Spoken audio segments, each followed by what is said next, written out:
আজ আমি তোমাদের সামনে এমন একটা মানুষের কথা বলতে এসেছি যার নাম শুধু একটা নাম নয়, যার নাম একটা প্রতিবাদ, যার নাম একটা প্রতিজ্ঞা, যার নাম একটা নতুন আলো। তার নাম ওসমান হাদি। হাদি ছিল খুব সাধারণ একজন মানুষ, যার হাতে ছিল না কোনো ক্ষমতা, যার পেছনে ছিল না কোনো বড় পরিচয়। কিন্তু তার বুকে ছিল এমন এক সাহস, যে সাহস বড় বড় শক্ত দেওয়ালকেও কাঁপে দিতে পারে। সে জানতো সত্যের পথে হাঁটা মানে একা হয়ে যাওয়া, ন্যায়ের পক্ষে দাঁড়ানো মানে ঝড়কে ডেকে আনা, আর অন্যায় থেকে চুপ করে থাকার মানে নিজের বিবেককে মেরে ফেলা।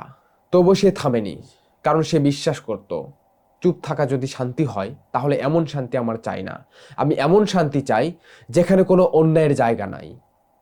যেদিন হাদি অন্যায়ের সামনে দাঁড়িয়েছিল, সেদিন হাদির চোখে কোনো ভয় ছিল না, ছিল একটাই প্রশ্ন: আজ আমি না দাঁড়ালে কাল কে দাঁড়াবে? সে জানতো এই পথে বিপদ আছে, এই পথে কাটা আছে, এই পথে আঘাত আছে, এই পথে শেষ আছে। তবুও সে এগিয়ে গিয়েছিল, কারণ সে জানতো মিথ্যার সাথে বেঁচে থাকার চাইতে সত্যের জন্য মরে যাওয়া শ্রেয়। হাদির জীবন খুব লম্বা ছিল না, কিন্তু তার সাহস ছিল সীমাহীন। তার শরীর থেমে গিয়েছে, কিন্তু থামেনি তার কণ্ঠস্বর। তার রক্ত শুধু মাটিতে পড়েনি, পড়েছে আমাদের হৃদয়ে। এই রক্ত আমাদের ঘুম ভাঙানোর জন্য পড়েছে। আমরা এমন এক জাতি যারা মৃত্যুকে ভয় পায় না, ভয় পায় অন্যায়কে।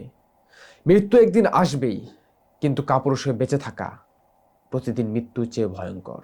যে জাতি মৃত্যুর ভয় ভুলে যায়, সে জাতিকে কেউ দমিয়ে রাখতে পারে না। হাদির রক্ত আমাদের কাঁধে দায় রেখে গেছে। সে দায় ন্যায়, ইনসাফের।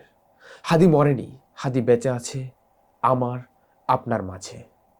আজ ওসমান হাদি হয়তো আমাদের মাঝে নেই, কিন্তু তার শিক্ষা আছে, ন্যায় আছে, সাহস আছে। তার সেই দীর্ঘ দৃষ্টি আমাদের দিকে তাকিয়ে আছে, ন্যায় এবং ইনসাফের জন্য।